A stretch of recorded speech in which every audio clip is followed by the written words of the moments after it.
Hello and welcome into your Eastern Conference Finals preview. That's right, we're already here. We are at the Eastern Conference Finals, and not sure how many people thought these two teams would be here. Not a lot of people were picking Boston because people thought Toronto might get over the hump this year. Also, there was a team named Tampa Bay on our side of the bracket, and then you got the bunch of jerks on the other side who emerge from the murderer's row of the Penguins, Capitals, and Islanders. They were the least likely to get out of there, in my opinion. I had them in my bracket, losing the first round to Washington. Not to disrespect the Hurricanes, but just the Capitals won the Cup last year, best team in the Metro again. I thought they were going to get over that hump of playoff losses after winning the Cup last year. I thought they'd have the right mentality. They did not. The Hurricanes beat them in a close series too, which I think means something because that means they fought tooth and nail for it. And I don't think Carolina's lost a home game in this playoffs yet. So home ice is going to be key for the Bruins because the PNC Center, I think it's a center, I know it's PNC, in Raleigh, North Carolina, is buzzing this time of year. And it's something that they have not experienced in 10 years because this is Carolina's first time in the playoffs in 10 years. And when they've gotten in the playoffs historically, they made noise. They made it to 2 Stanley Cup Finals in their history, I'm pretty sure, and they're trying to make it a third. And the Bruins are trying to make it, I don't even know, because we've been to quite a few, and we've been around since like the 1910s or something. So, a little bit different comparison there. But I want to talk about the Bruins quickly at the beginning, and then I'm going to start talking mostly about the Hurricanes, because if you're following this channel, you probably know about the Bruins. If you're following this channel, you might not know about the Hurricanes. So let me just point out that since McAvoy is missing the game, he's at practice, obviously, but Steven Kampfer slides in the lineup. You got Clifton and Chara as your first pair. I'd expect to see a lot more of Krug and Carlo, though. I think that's going to be the pair that gets the lion's share of the minutes, Grizzly and Kampfer. I think you're probably going to see an even split between the Chara-Clifton pair and the Grizzly and Kampfer pair. I may be wrong, but I can't see those two pairs being too far off minutes-wise because without McAvoy anchoring Chara down, I don't think Chara and Clifton is a pair you want out there 25-plus minutes like you could have Chara and McAvoy. Chara just isn't that player anymore, and McAvoy is leagues beyond Clifton. No offense to Clifton. McAvoy will be back for Game 2, so that means Game 1 at home is critical to win without McAvoy because, as I said, Carolina is really good at home. Raskin net, obviously.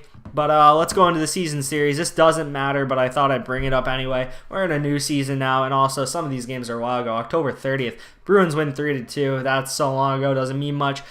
Carolina won 5-3 the day before Christmas Eve. I remember the Bruins were up like 3-1 in that game, and then they got 4 unanswered scored on them in a resilient comeback by the Whalers. I mean, the Hurricanes. And then the Bruins in overtime, so it took extra time in 3-on-3 fake hockey for the Bruins to beat the Hurricanes 4-3. So there's not really much to read into there, but I thought it was worth mentioning. Now let's look at the lines and what have the Hurricanes done. So the first line, you got Sebastian Aho, who I've known about since before he was in the league. He's a fantastic talent. Svechnikov, rookie, picked, I want to say second in the draft the year he was drafted last year, I want to say, or third.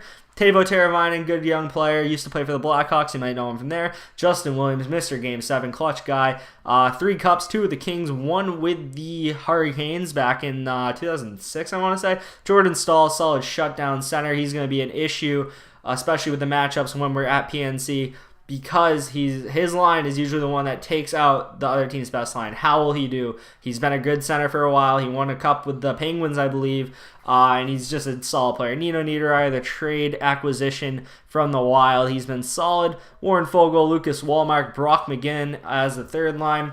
Jordan Martinook, Greg McKagan, Michael Ferland on the fourth line. Ferland's missed some time. I think he's normally higher in their rotation, or lineup, I should say.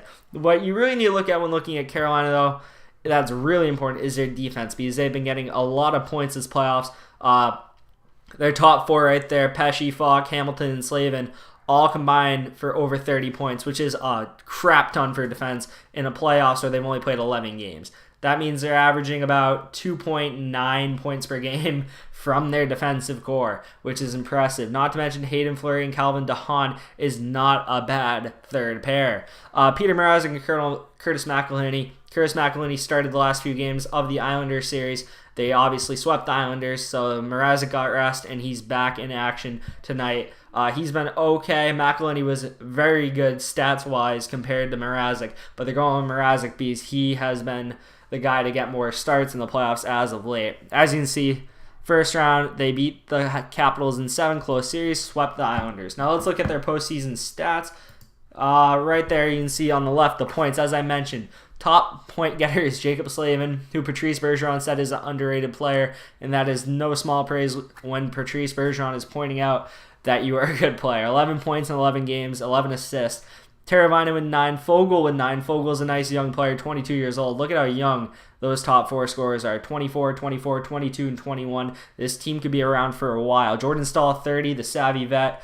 Dougie Hamilton, former Bruin, teach me how to Dougie, 7 points in 11 games. Justin Williams, 6 and 11. McGinn, 6 and 11. Fox, 6 and 11. Pesce, 6 and 11. Svechnikov, 4 and 5. He got injured after he got KO'd by Ovechkin, but that's pretty good for your first season as an 18-year-old in the playoffs. Nino Niederreiter, 4 and 11, not too great. Martinuk, 3 and 8. McKegg, 1 and 10. Saku Manalainen, 1 and 7. A bunch of zeros, but that's a lot of depth players and players who haven't played a lot. As for Corsi, this team is the type of team that shoots quantity over quality. They were by far the highest team in shot attempts this year. But as you can see, their top 3 chances for getters are Justin Falk, Dougie Hamilton, and Jacob Slavin, 3 defensemen. So it might come down to, can the Bruins limit the Canes' their offensive defensive nature and slow them down that way? Because this team is a pretty good analytics team when you look at them down the board here. Very few guys under 50%, and if they are, they're not really big-time players. Like as you can see, Walmart's under 50, McKegg's under 50, Saku Manalainen's under 50, everyone else who's under 50, Clark Bishop, for example, they don't play a lot. This team is going to get chances, so it might come down to, can Rask shut the door and not let in soft goals?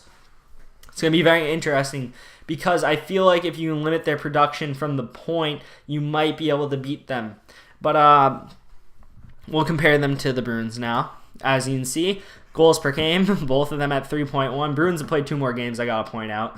Goals against, Bruins are like 0.1% better. Oh, no, 0.1 goals against per game better, so not too much of a difference.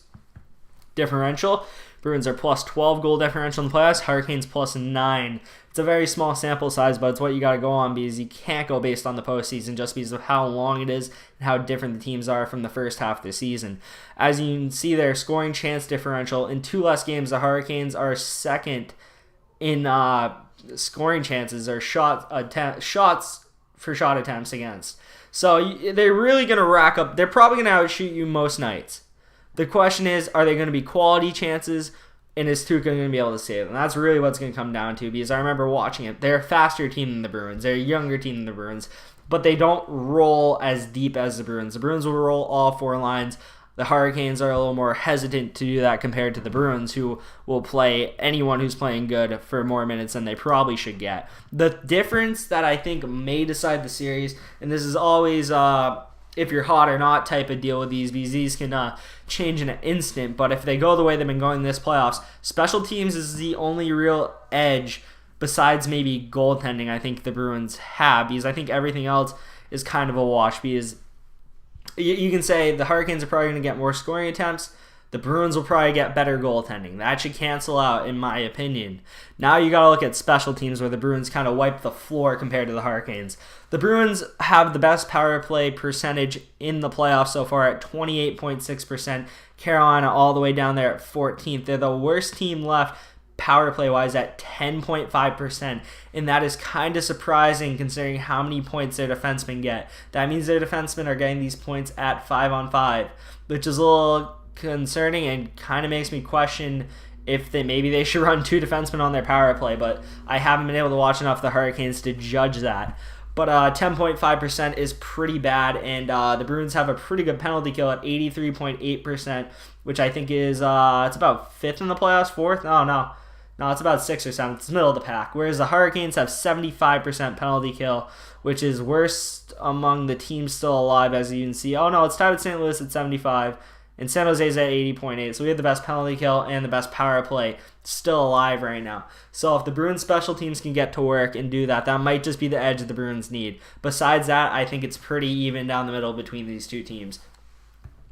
As for my prediction, predictions are not the best things in the world because teams can change around, and it's only based on 11 and 13 games are the stats I'm looking at, which I think matter more than the regular season stats, but it's a small sample size. I'm going to say Bruins in 6.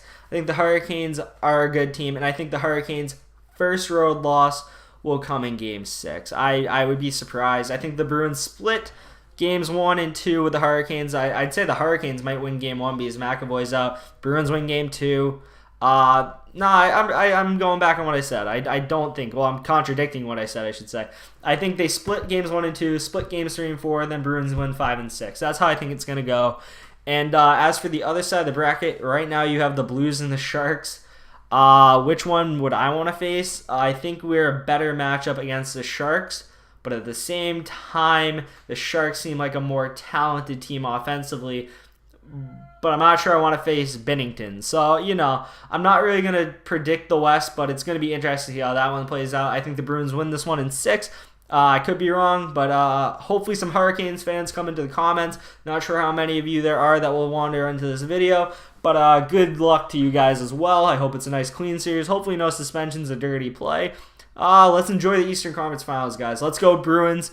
And if you like the video, hit that thumbs up button. Leave a comment down below with your thoughts. Hit the subscribe button if you want to follow my Bruins coverage, hopefully to the Stanley Cup Final. And always, thanks for watching. I will see you next time. Go Bruins.